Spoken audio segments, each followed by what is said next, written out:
Once again, in the Donald Trump trial, he is facing contempt charges that he violated his gag order. He was already held in contempt. Doesn't mean he was put in jail. It means the judge held him in contempt, fined him $9,000, and said, hey, we'll put you in jail if you keep doing this. And what they're claiming is immediately after imposing this fine, Trump goes out and violates the gag order again. Okay, but Michael Cohen, a witness in the case, won't stop ragging on Trump publicly, building up his followers on TikTok or whatever. And Donald Trump is responding. Jake Tapper, he gets the lead here. I apologize for this update.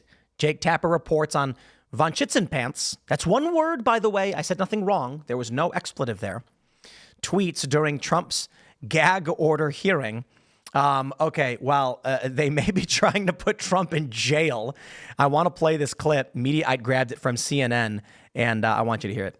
Generally speaking, if Mr. Trump were not running for president of the United States, this would be pretty open and shut. Who cares? You just have to take it. Right. But there is an argument here that Donald Trump's running for president and his First Amendment rights when it comes to responding to attacks need to be respected. Absolutely, and this is partly why they are hammering these Michael Cohen points so aggressively, because of the fact that these are probably, of the four arguments, the strongest ones that the Trump team has. It's someone who is, in some measure, going back and forth with the former president. Okay, I apologize for this update ahead of time. Oh boy. But Todd Blanche, the Trump attorney, is specifically reading a post that Michael Cohen made on Twitter on April 22nd, in which he refers to Donald Trump as VonShitzinPants. That is just a factual record that I am bringing before you. This is in the court transcript. VonShitzinPants. Blanche also said there are repeated attacks on Trump and his candidacy on Cohen's podcast and TikTok account. Dana Bash, I know you want to weigh in on VonShitzinPants. They just want to keep saying it. Did it on behalf of all of us. Taking care of it for record, I have been calling it Von Poops and Pants for weeks now, but now it's a part of the official transcript. I do think that when it comes to just the raw politics of this, the argument that Donald Trump is making out in the world, not just when he comes into court and when he leaves court, but when he's on social media, when he's at his rallies, about I'm gagged, I can't speak. When you look at this, which we should say, he can speak about the judge. He can speak broadly about a lot of things. It's very narrow what the gag order is about. But it does include Michael Cohen, because Michael Cohen will be a witness. And when Michael Cohen makes very clearly political statements against Donald Trump, it gives Donald Trump a much more credible political argument saying, this is ridiculous that I can't speak. Blanche just showed articles quoting Cohen, quote, talking extensively about Trump's presidential campaign. That's the point I got to hand it to CNN on that one. Michael Cohen is coming out and calling Donald Trump VonShitzinPants, and they're saying Trump can't say anything about that? That's insane. Even Dana Bash is like, it gives Trump a credible argument that Cohen is attacking his campaign on this. Jake Tapper, I love this because he's like, I've been calling it Von Poops and Pants, but now it's part of official court record. And you know, he said it 3 times in like 10 seconds. So while CNN contributor Elliot Williams explained Thursday's second gag order hearing in Trump's hush money trial, specifically whether the gag order violates Trump's right to defend himself against insults from Cohen, they have updates from inside the courtroom right now. So the actual update here is, prosecutors are saying they want to fine Trump again. Yeah, I got to be honest. $9,000, Trump, that's a rounding error for him. I mean it. Look, Donald Trump is a billionaire. He just got awarded, or something happened where like DJT performance, the Truth Social performance was so good, he gets another $1.8 billion in stock. The DJT stock has rebounded to near $50, hitting its average once again. All of the far leftists are whinging. No, why are people buying DJT stock? Man, if you bought that dip, you just doubled up. I'm not telling you to do it. I bought like a dozen or so DJT shares because they're like souvenirs. I don't really care about the company all that much. I was just like, I'd like to hold some shares of this. And maybe they'll be worth a lot of money because it's an investment in Trump. Again, not telling you what to do. But of course, they're losing their mind over it. Right now, they're trying to find him again. A dude who's worth billions of dollars, who has like 3 private jets that he owns. He has his own, what is it, a 57 or a 37? He's got Trump Force One. He has a jumbo jet that he flies around in. Okay, $9,000.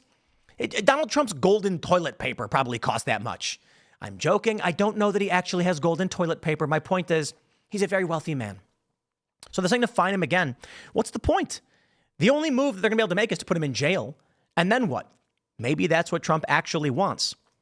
In this tweet from Simon Atiba, he says, developing in New York, fine or jail Trump. In case you're not paying attention, Judge Juan Merchan is now hearing arguments that after he fined Trump $9,000 for violating his gag order 9 times, he reportedly violated again 4 times and should be fined or jailed. It's unclear whether the judge will dare throw Trump in jail for 30 days or fine him again, given his status as a presidential candidate for the Republican Party. The prosecutors certainly don't want to put him in there. I don't know that the judge does. But what are you going to do? This is actually a power move by Donald Trump. I'm actually impressed. Look, I'll break it down.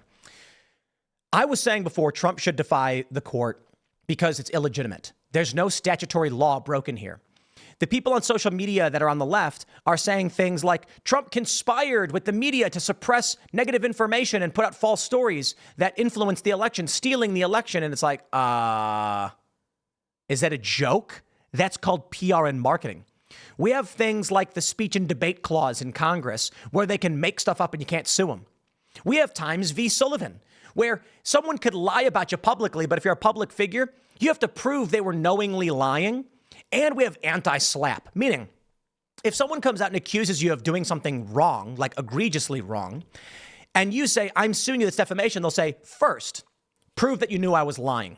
And you'll say, okay, I filed discovery against you. Then they go, anti-slap motion, dismissed. You don't even get to discovery. Here's the best part. If you actually get to discovery and you're like, look, there is a message from their internal corporate communications where the journalist goes, I'm going to lie about Donald Trump. The judge then says, okay, and what are your damages? And you go, my reputation was harmed by this. And they say, what are your actual monetary damages? Prove it. And you're like, I don't know. I may have not gotten a contract. What contract? So I'll put it this way. If someone accuses you of doing wrong, like they say you kicked a dog, right? It's like, shockingly offensive. And you're like, I never kicked a dog. And then you sue them. You make it through motion to dismiss, anti-slap. Depending on the state, not every state is anti-slap. Anti-slap means strategic lawsuits against public participation. And so you actually sue. And then finally, after everything, the journalist says, with either reckless disregard for the truth or malicious, outright knowing they're lying, you've proven they made it up and they knew or had disregard for the truth. Now it's entirely possible that there is an advertiser who was in negotiations with you, and then they stopped calling. And you say to the judge, we were in negotiations with this sponge manufacturer to run ads for them on our show. And after this disparaging remark, they stopped responding. And the counsel's going to argue, how do you know they stopped responding because of disparagement? Well, it's because everything was going great until the story broke. Then all of a sudden, people stopped answering our phone calls. Can you prove, I have a statement proving they canceled this deal, which would have made money for you? Well, no. Okay, it's nigh impossible. Impossible. These are the standards that we currently have in this law. Now, right now, Donald Trump is making this master move, in my opinion. As I was saying that he should have defied the court. There's no statutory law here. All these people are wrong. I said Trump should have gone to the Supreme Court oral arguments.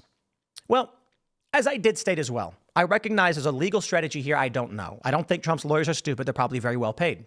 And so while on the surface I can say these things, I recognize there's probably a strategy. It turns out Trump's strategy for not going to SCOTUS was that they were concerned it would turn the argument from the presidential immunity into Trump's immunity. And the question Trump wants answered is the president, not him personally. By going to the court case, it may have made it more about him. He didn't want that to happen. Okay. Now, with Trump violating the gag order for, 4 more times or whatever they're claiming, Trump's making a power move. Is the court impotent? Yikes.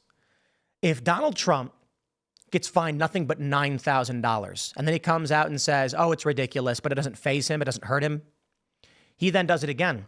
They have no choice.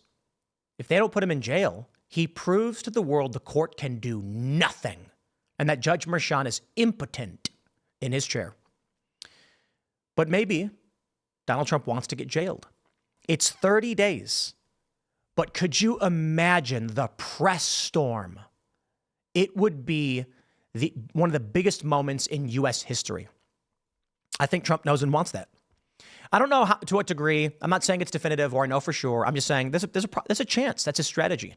Democrats are actually the ones who suggested it, that Trump may be intentionally trying to get jailed. That's why he's going to the court. That's why he's playing along with this. That's why he's now posting on Truth, even after the gag orders. Trump deleted the post on Truth Social. The argument goes again, it's Democrat pundits who are positing this. Trump wants it to seem like he did nothing wrong. So when the judge says delete these posts, he goes, okay, I'll delete them. I'm trying to adhere to this gag order. Then he violates the gag order again and says, what do you mean? Like, I was just responding and defending myself. I did not violate the gag order. That way, when they do jail him, he says, there's no situation. I can't even campaign. The judge said that my campaign comments defending the campaign for presidency were violations, and now they're putting me in jail. He makes them target him. Or, to put it simply, Trump doesn't understand 3D chess, let alone 4D chess, and he's just bumbling about. Honestly, I have no idea. But it does seem like things are getting interesting. I'm going to wrap it up there. Next segment's coming up tonight at 8 p.m. over at youtube.com/TimcastIRL. Thanks for hanging out, and we'll see you all then.